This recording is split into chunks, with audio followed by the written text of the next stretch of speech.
Insyaallah, bismillah. Kabar baiknya dulu ya buat orang ini. Ini hadis dari kitab Sahih At-Targhib wa At-Tarhib karya Syekh Al-Munziri yang ditakhrij oleh Syekh Nasruddin Al-Albani. Ada bab hutang di situ. Kita ngutangin orang, misalkan ngutang tanggal 1 dia janji tanggal 10, ibaratlah 10 juta. Maka dari tanggal 1 sampai 10 kita dianggap sedekah 10 juta oleh Allah. Jadi cara terbaik duit 10 juta pengen ngerasain sedekah 100 juta, yuk pinjemin kok. Misalkan ternyata tanggal 10 dia nggak sanggup bayar, minta tempo sampai entah kapan, maka dari tanggal 10 sampai entah dia kapan dianggap setiap hari sedekah 2 kali lipat dari jumlah hutangnya. Assalamualaikum warahmatullahi wabarakatuh. Ikhwanan dan muslimin yang dimuliakan Allah. Di dalam video tersebut adalah video dari salah satu ustadz yang sering tampil di televisi. Ustadz itu kalau tidak keliru sebutannya Ustadz Lim atau Kohlim kalau tidak keliru. Ustadz ini kalau kita lihat di profilnya, sebagian profilnya itu, kalau saya lihat dia adalah seseorang yang memang dulunya itu menjadi bandar judi ya. Kemudian dia tertarik dengan dakwanya Agim, kemudian dia mulailah di situ memperdalam agama. Di sebagian lain dikatakan dia juga pernah mondok di pesantren. Akan tetapi kalau kita lihat dari pemaparannya itu menyebutkan bahwasanya hadis yang dia sebutkan disahihkan oleh Albani, yaitu hadis yang berbunyi man anzara mu'siran falahu bikulli yaumin mislaihi shadaqatun. Tapi dia menyebutkan arti saja. Jika seseorang itu tidak langsung menagih, dalam artian masih menunggu, masih menunda menagih hutang pada seseorang yang berhutang padanya, yang statusnya itu belum mampu untuk bayar hutang, maka setiap hari yang dia tangguhkan adalah 2 kali lipat daripada hutang yang dia hutangkan pada seseorang yang tidak bisa membayar hutang padanya. Dalam artian ketika kita menghutangkan pada seseorang yang mana seorang tersebut kita ketika membayar hutang kemudian pada waktunya bayar hutang dia tidak mampu, maka kalau kita tidak langsung menagihnya, maka setiap hari yang dilewati sebelum orang itu membayar hutang, maka 2 kali lipat dari hutang yang dia berhutang kepada kita dicatat sebagai sedekah. Kemudian kalau kita lihat status dari hadis ini sebutkan oleh Kohlim tersebut dikatakan disahihkan oleh Albani. Ini menurut saya salah satu ciri atau salah satu kontaminasi yang akan terjadi kepada dai yang memang backgroundnya bukan dari pesantren, atau kita nyebutkannya tidak bisa baca kitab. Ketika seseorang itu nggak bisa baca kitab, kemudian dia vokal di dalam menyampaikan suatu materi dakwah, ketika banyak orang tertarik, maka nanti ketika dia mendekati pada ustadz-ustadz yang lain, tentu mau yang Wahabi atau yang apa, yang menurut mereka itu dia ini bagus, maka itu nanti diambil dan disampaikan lagi kepada jamaahnya. Itu yang bahaya menurut saya.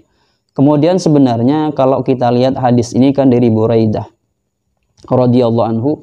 Ini sebenarnya Buraidah ini bertanya kepada Rasulullah Muhammad SAW tentang masalah.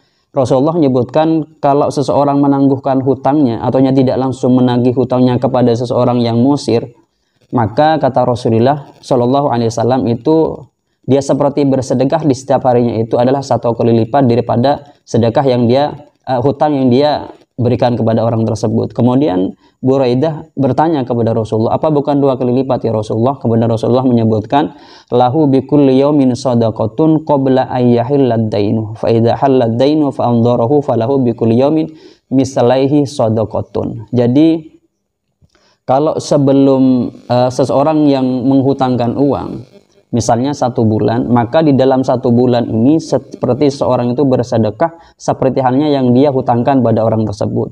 Akan tetapi kalau misalnya sudah nyampe pada waktunya dia membayar, kemudian dia masih menangguhkan kepada hari yang lainnya, maka di hari yang dia tangguhkan itu adalah 2 kali lipat daripada hutang yang dia berikan dicatat sebagai sedekah.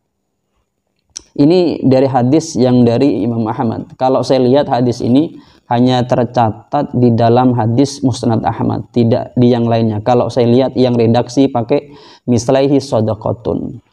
Kemudian sebenarnya hadis ini menurut referensi yang ada di berbagai kitab atau di kitab yang saya temukan itu seharusnya hadis ini harus dikaitkan dengan hadis Nabi Muhammad SAW yang berbunyi, qala sallallahu alaihi wasallam, dari Syarir ini, layul wajidi yuhillu irdahu wa uqubatahu. Jadi seseorang yang menunda-nunda hutangnya, dia mampu kemudian menunda-nunda hutangnya, maka penundaan itu menghalalkan kepada harga dirinya dan memperbolehkan dia untuk dita'zir. Bahasanya seperti itu. Jadi begini bahasanya itu.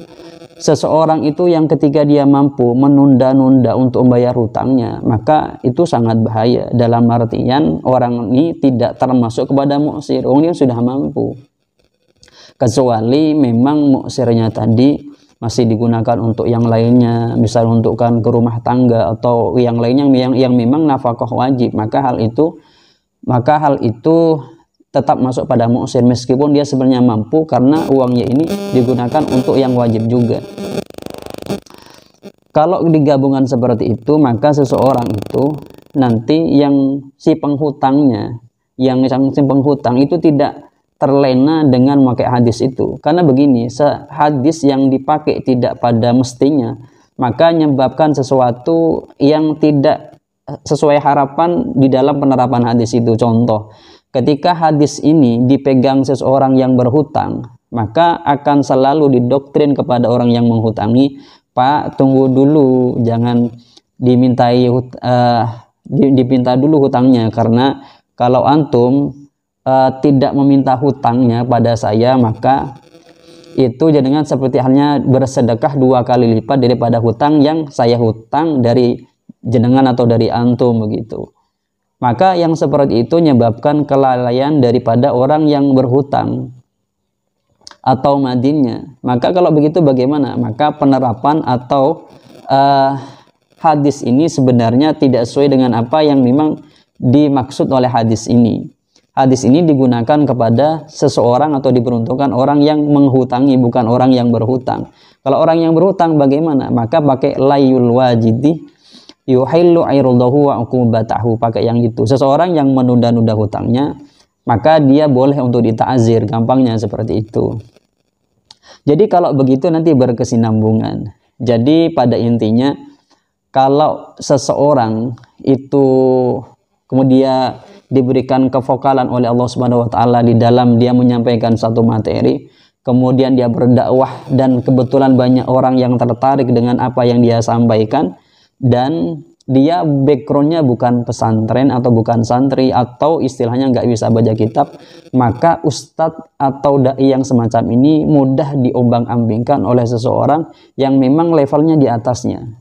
Yang bahayanya misalnya orang yang di atasnya ini adalah kelompok Salafi Wahabi misalnya, seperti itu sangat bahaya. Bahayanya gimana? Karena nanti dicampur adukan. Yang mengaku dia sebagai pengikutnya ulama salaf, Al-Quran dan Sunnah, padahal pada hakikatnya dia sendiri sebenarnya tidak mengikuti saklek kepada Al-Quran, Sunnah dan para ulama salaf. Kalau kita hitung-hitung misalnya mengikuti ulama salaf itu kan banyak, mereka berbeda pendapat. Ketika misalnya ngambil yang satunya, tidak ngambil yang satunya ulama yang salaf ini, maka jangan dikatakan ini tidak ikuti ulama salaf, karena mereka sama-sama mengikuti ulama salaf, akan tapi berbeda. Kalau Salafi Wahabi atau Wahabi ini kan memang silsilahnya itu mentoknya kepada Ibnu Taimiyah, Al-Albani, kemudian sampai Syekh Muhammad Abdul Wahab, kemudian Syekh Utsaimin dan seterusnya. Jadi pada intinya kita harus hati-hati di dalam mendengarkan ceramah agama atau mengambil ilmu tentang agama ini. Kita harus melihat siapa orang yang kita ambil. Jangan cuma berpatokan ketika dia menyampaikan dengan bahasa yang bagus, dengan materi yang memang menurut kita itu bagus, mengena, padahal apa yang disampaikan kurang lengkap. Itu ya sangat bahaya sekali.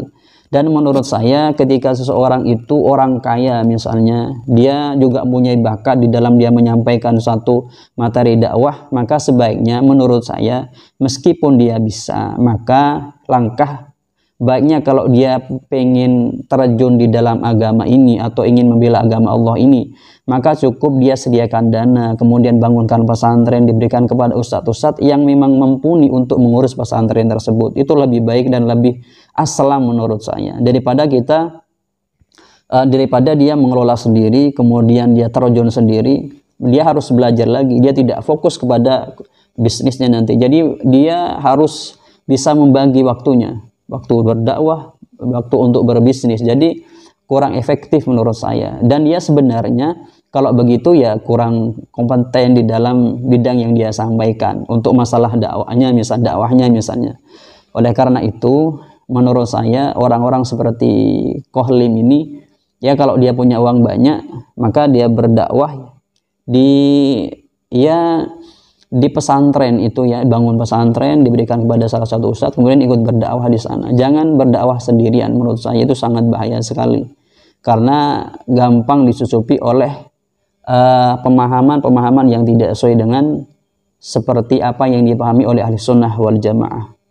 Mungkin itu sedikit tanggapan saya kepada apa yang disampaikan oleh Kohlim ini, yang intinya sebenarnya yang disampaikan itu benar, karena itu memang ada di Musnad Ahmad.